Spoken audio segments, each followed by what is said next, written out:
We accept now that SAF will need to play the major role in the decarbonisation journey to 2050.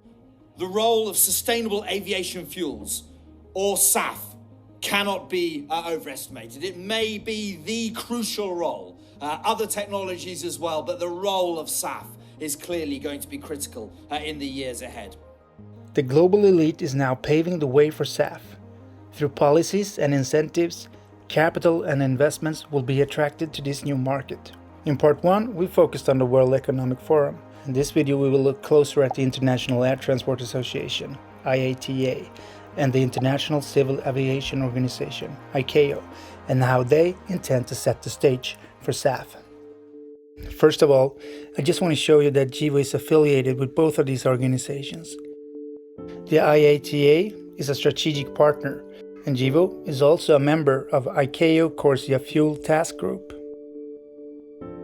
If you go to iata.org and click on Fly NetZero, you'll find this pie chart, how we plan to achieve net zero carbon emissions. The pie chart shows that the usage of SAF will be the largest contributing factor, reducing carbon dioxide emissions by a striking 65%, while investments in new aircraft technology, including electric and hydrogen, will only take care of 13%. These estimated numbers are also referred to in this section. The resolution demands the industry stakeholders to be fully committed to taking concrete actions and setting clear timelines. This includes fuel-producing companies bringing large-scale, cost-comparative SAF to the market, and airport operators providing the needed infrastructure to provide SAF in a cost-effective manner. Cost-effective solutions must be supported by a holistic government policy framework, and this is particularly true in the area of SAF. The resolution calls on governments through ICAO to agree a long-term goal equivalent to the industry's net zero commitment. Governments must be active partners, otherwise the costs and investments are too high. Retrograde and punitive taxes would stifle investments and could limit flying to the wealthy. Instead, incentives are the way forward. They solve the problem, create jobs, and grow prosperity. So with appropriate government policy support, SAF production is expected to reach 2 billion gallons per year by 2025, and increase to 6 billion gallons per year by 2030, and 24 billion gallons per year by 2035, and by then electric and hydrogen aircraft should be available for the regional market. By 2040, SAF production will reach 60 billion gallons per year, and by 2050, 118 billion gallons per year will make up for 65% of total fuel requirement. One that plays a key role in this is this guy, Robert Boyd. He's an economist and the Sustainable Aviation Fuel Lead at IATA. And this is Karen O'Brien, Sustainable Engineering Manager at Gevo. Karen was recently elected co-chair of the Technical Stakeholder Committee alongside Robert Boyd at the International Sustainability and Carbon Certification Technical Stakeholder Meeting for Sustainable Aviation Fuels. So Karen will work closely together with IATA's Super SAF expert in this committee. Basically, SAF is going to be incredibly important. And by that, I think we accept now that SAF will need to play the major role in the decarbonisation journey to 2050. It will be one of the major, I think, decarbonisation achievements of this century to do this, but it is possible. And we've done really thorough work on understanding, how do you essentially solve this problem? It's a question of technology and feedstock, and then finding the actual capital to develop this industry. But that can be done. It can be solved, but it's going to take a tremendous amount of coordinated work. Governments, I think, are almost as vital, and there's a huge array of different policy options there, from providing feedstock incentives, providing tax credits, all of these sorts of things that can get us across this period. It's not forever. Policy support will taper off once this becomes an industry that is actually standing on its own feet, and that will happen. We think that can happen very early in the 2030s. Governments around the world will be provided with a policy toolkit developed by the World Economic Forum. And here is Robert Kortz explaining how the policy toolkit will ensure extensive investments in SAF. Well, good evening, everybody, and welcome to the launch event for the Clean Skies for Tomorrow Sustainable Aviation Fuel Ambassadors event. one of the toughest challenges that we face is the need to decarbonize aviation. To do so, the role of sustainable aviation fuels, or SAF, cannot be overestimated. It may be the crucial role, other technologies as well, but the role of SAF is clearly going to be critical in the years ahead. And the policy toolkit, I think you've all got a copy, I hope so.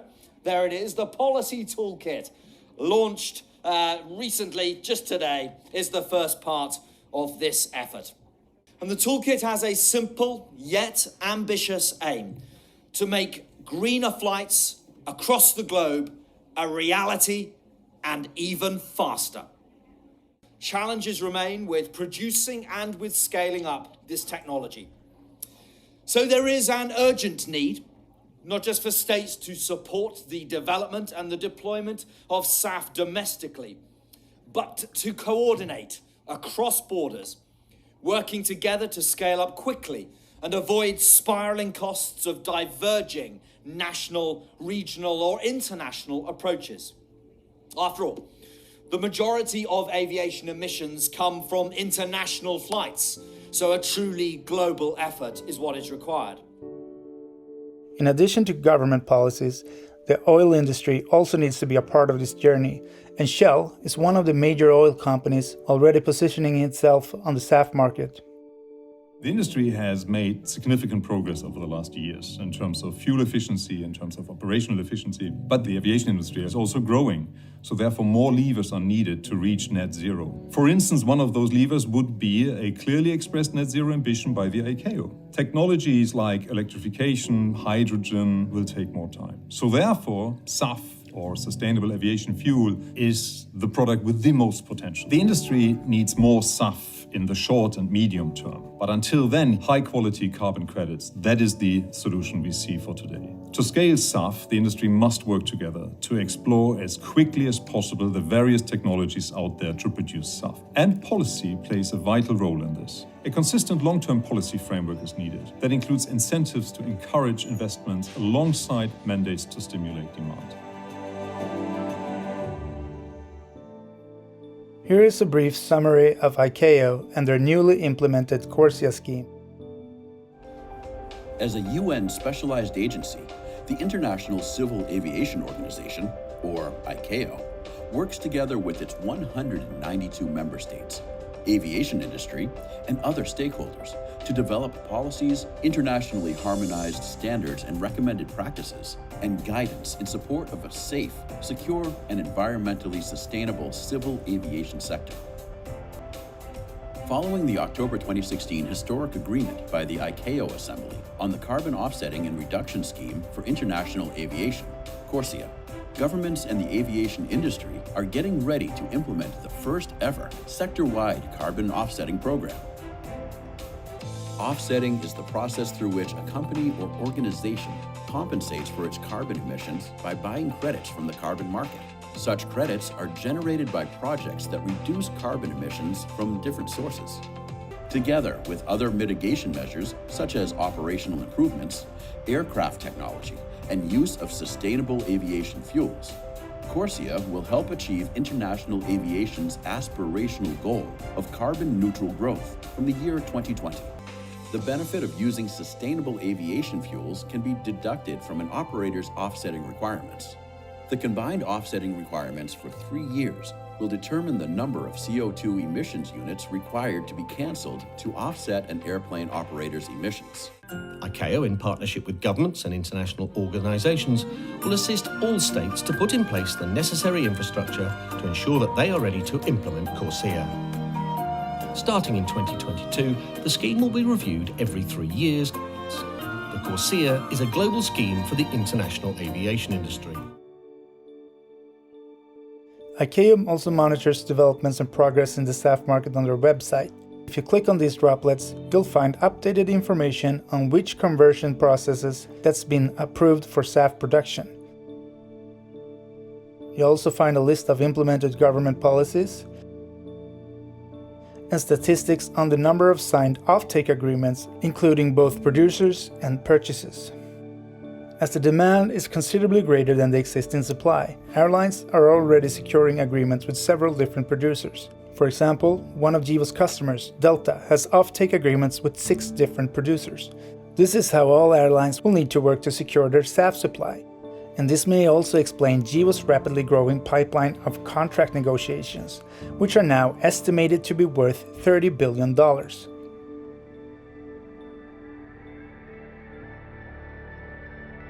Gevo will operate in a market that will grow exponentially year by year, with the support of governments around the world. In many ways, it will be a rigged game, where the SAF producers are given many advantages. And this is one of the reasons why I have invested in Gevo. What do you think of this global agenda? Let me know your thoughts on this subject by leaving a comment below. If you like my videos, please hit the like button and subscribe to my channel. And just to be clear, I make these videos just to inform and entertain, and everybody should always do their own due diligence before investing. Well, that's all I had for now.